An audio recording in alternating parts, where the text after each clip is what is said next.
बिस्मिल्लाहिर्रहमानिर्रहीम।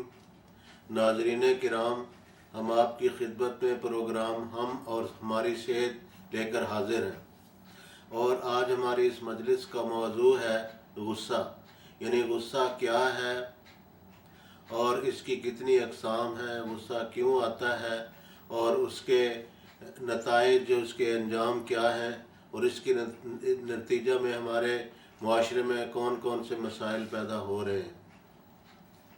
इस सिलसिले में बाद सवालात हैं जिनके हम इंशाअल्लाह ताला जवाब पेश करेंगे। पहला सवाल है कि गुस्सा क्या है। जवाब नर्ज है कि गुस्सा हुस्न खुल्क का एक लाजमी और ज़रूरी हिस्सा है और ये उस वक्त लाजमी और ज़रूरी हिस्सा होता है जब इसका बारमहल और बामौका इजहार किया जाए, लेकिन बेमौका गुस्से का इजहार बदखुल्की कहलाता है। गोया कि गुस्सा मुस्बत भी होता है और मनफी भी। अगर इसका इजहार ऐसे किसी मौका पे किया जाए जब मुआशरती एतबार से कोई गलत बात हो या कोई मुआशरती बुराई हो और उसको रोकना मकसूद हो, उस वक़्त रद्द-ए-अमल का जो इजहार है वो मौका बामहल होता है। इसलिए वो गुस्सा हुस्न खुल्क का एक ज़रिया होता है, हुस्न खुल्क का इजहार होता है। लेकिन जब बग़ैर किसी मौका के उसका इजहार किया जाए तो वही चीज़ बदखुल्की कहलाती है। अगला सवाल है कि अगर मुस्बत गुस्सा हुस्न खुल्क का ज़रिया है, हुस्न खुल्क है, तो फिर क्या हमारे बुज़ुर्गान से, अंबिया औलिया किराम से अमलन भी इसका सबूत मिलता है। जवाब अर्ज़ है कि एक मरतबा हज़रत रसूलुल्लाह सल्लल्लाहु अलैहि वसल्लम तकिया लगाए आराम फरमा रहे थे, तो आपने सहाबा हाजिर थे, आपने फरमाया अला उनब्बिउकुम बि अकबरिल कबाइर सलासन, क्या मैं सहाबा तुम्हें 3 बड़े बड़े गुनाहों से आगाह ना कर दूं। सहाबा ने अर्ज़ किया बला या रसूलल्लाह, या रसूलल्लाह क्यों नहीं। आपने फरमाया अल-इशराक बिल्लाह है, अल्लाह ताला के साथ किसी को शरीक ठहराना, व हक़ूक़ुल वालिदैन और वालिदैन की नाफरमानी करना, अला व क़ौल ज़ूर, अला व क़ौल ज़ूर, अला व क़ौल ज़ूर। आप ये बार बार फरमाते जा रहे थे और आपका चेहरा सुर्ख था गुस्से की वजह से और आप उठ के बैठ गए। तो सहाबा अर्ज़ करते हैं, बयान करते हैं कि हमें ये दिल में ख्याल आया काश कि हज़ूर सल्लल्लाहु अलैहि वसल्लम आराम से तकिए पर लेट जाए, आपकी तकलीफ़ का सहाबा को एहसास हुआ। तो इसी तरह एक दूसरा हदीस शरीफ में एक दूसरा इजहार है गुस्से का कि आप सल्लल्लाहु अलैहि वसल्लम ने फरमाया कि वो लोग जो बिला उज़्र शरई फजर और ख़ास तौर पर इशा की नमाज पे मस्जिद में नहीं आते, मेरा दिल चाहता है कि उनके घरों को मैं आग लगा दूँ। आपने आग लगाई नहीं, लेकिन एक गुस्से का, नाराज़गी का इजहार फरमाया। तो ये चंद एक मिसालें हैं जो हमने हज़रत मोहम्मद रसूलुल्लाह सल्लल्लाहु अलैहि वसल्लम की गुस्से के बारे में बयान की हैं। अगला सवाल है गुस्सा के असरात। गुस्सा करने वाले पर रूहानी, दीनी, ज़हनी और नफ्सियाती तौर पर क्या असरात पड़ते हैं, क्या उसके ऊपर इनका किस रंग में इजहार होता है। तो इसके रूहानी लिहाज से और दीनी लिहाज से बहुत सारे नुकसानात हैं जिनको गुस्सा करने वाला ख़ुद महसूस करता है। इसी तरह करके कई एक नफ्सियाती और ज़हनी बीमारियां गुस्सा के नतीजा में, जो बेजा गुस्सा होता है उसके नतीजा में पैदा होती हैं, और जो बेजा किस्म का गुस्सा इंतहाई नुकसानदेह है।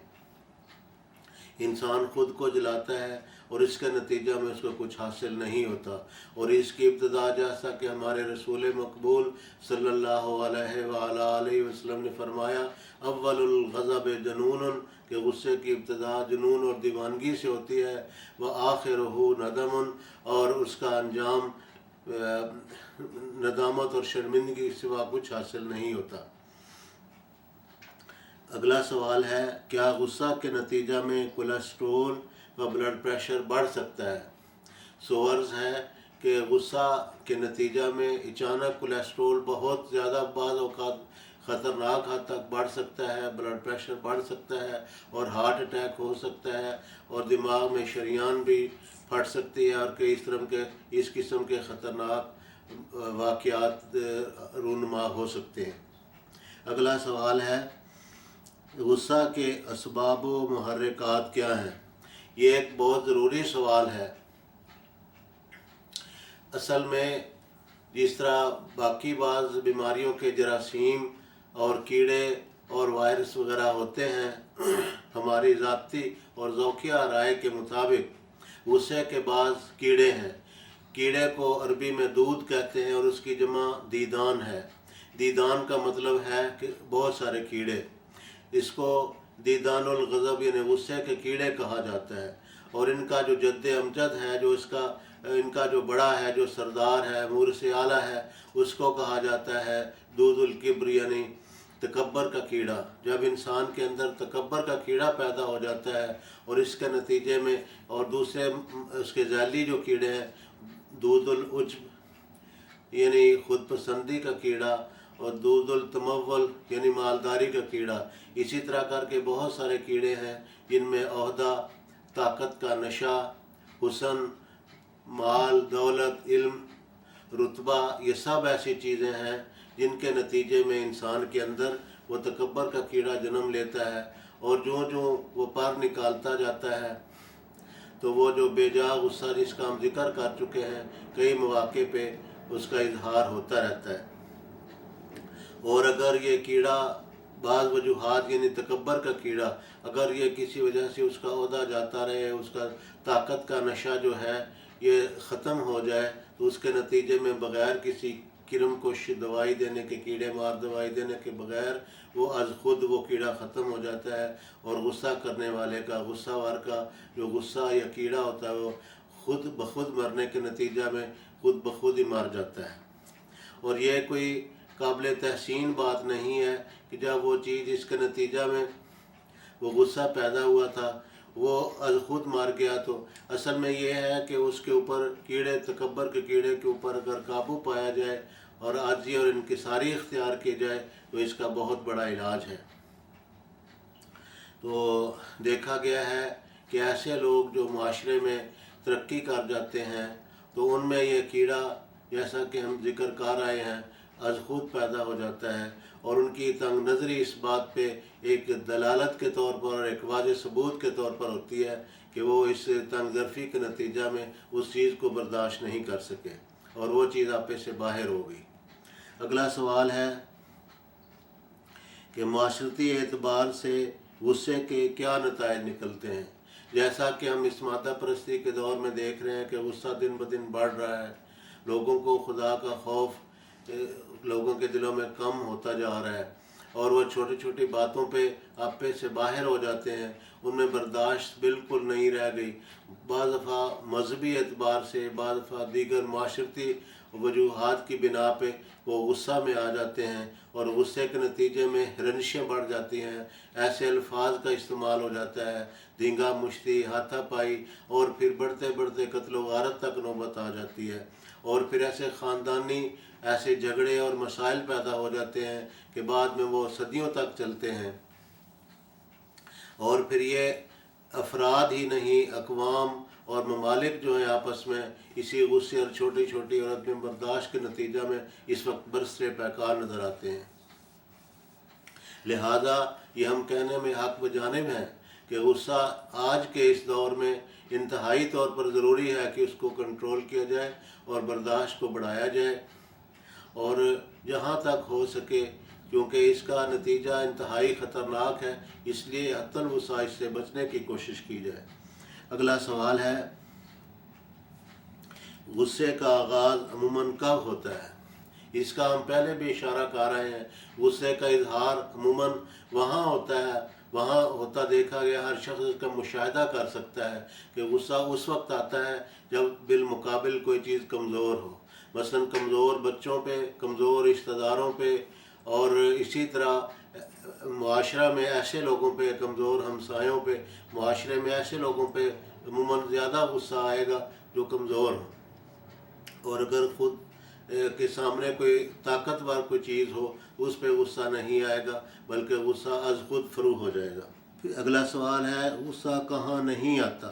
غصہ ایسے موقعوں پہ نہیں آتا جب مثلا کوئی لالچ ہو۔ فرض کیا ایک دکاندار ہے، گاہکوں پہ اس کو غصہ نہیں آئے گا، اس لیے اس کو وہاں لالچ ہوتا ہے کہ اگر میں ان سے ناراض ہوا تو وہ فوراً یعنی اپنا پینترا بدل لیتا ہے۔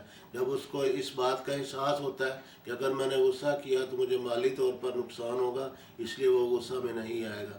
اس کے مقابل پر اگر وہ دیکھے کہ یہاں وہ غصہ کر سکتا ہے اور سامنے اور اس کے بالمقابل جو چیز ہے وہ اس سے کمزور ہے، جس طرح فارسی میں کہتے ہیں کہ نزلہ بر عضو ضعیف میں ریزت، کہ نزلہ کمزور عضو پہ گرتا ہے۔ یہ غصہ کے لیے یہ بالکل یہ محاورہ جو فارسی کا ہے بہت فٹ آتا ہے کہ اس طرح نزلہ کمزور عضو پہ گرتا ہے، اسی طرح کر کے جو غصے کا نزلہ ہے وہ بھی کمزور لوگوں کے اوپر گرتا ہے۔ اور یہ جو کیڑے جن کا ہم نے ذکر کیا ہے، جو کمزور لوگ ہوتے ہیں، ان کیڑوں کا وہی من باتا کھاجا ہوتے ہیں جن کو وہ غصہ کھاتا ہے۔ اگلا سوال ہے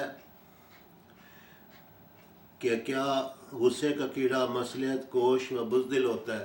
غصے کا کیڑا بلا شبہ مصلحت کوش ہوتا ہے، جہاں مصلحت ہوتی ہے وہاں غصہ نہیں آتا، انتہائی دانا بھی ہوتا ہے، اور جہاں مصلحت نہیں ہوتی وہاں بہت غصہ آتا ہے، اور پھر بزدل بھی ہوتا ہے، جہاں وہ دیکھتا ہے کہ یہاں مد مقابل میرا نقصان کرے گا وہاں اس کو غصہ نہیں آتا۔ طاقتور کے مقابلے میں کمزور افراد کو طاقتور افراد پہ غصہ نہیں آتا، اسی طرح جو طاقتور اقوام ہیں ان کے مقابل پر جو کمزور اقوام ہیں ان کو غصہ نہیں آتا، اور یہی جو اصول ہے یہی اس کی فلسفی ہر جگہ کار فرما ہے۔ اگلا سوال ہے عفو درگزر اور غصہ ٹھنڈا کرنے کے لیے قرآن و حدیث کے کیا ارشادات ہیں؟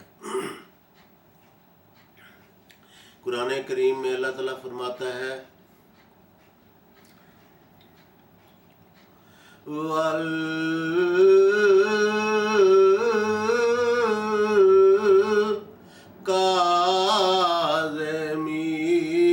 وَالْكَاظِمِينَ الْغَيْظَ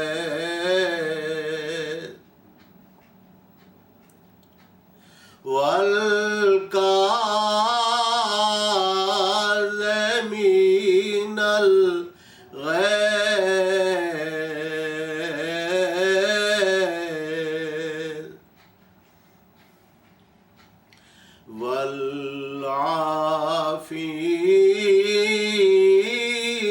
وَالْعَافِينَ عَنِ النَّاسِ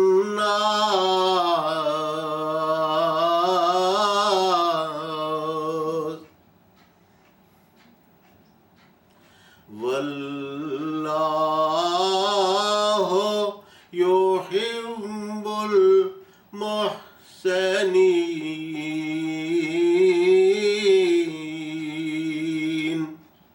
یعنی اللہ تعالیٰ کے وہ بندے جو اپنا غصہ پی جاتے ہیں اور دوسروں کو جن کے اوپر ان کو غصہ آیا ان کو معاف کر دیتے ہیں، اور اللہ تعالیٰ احسان کرنے والوں کو پسند فرماتا ہے۔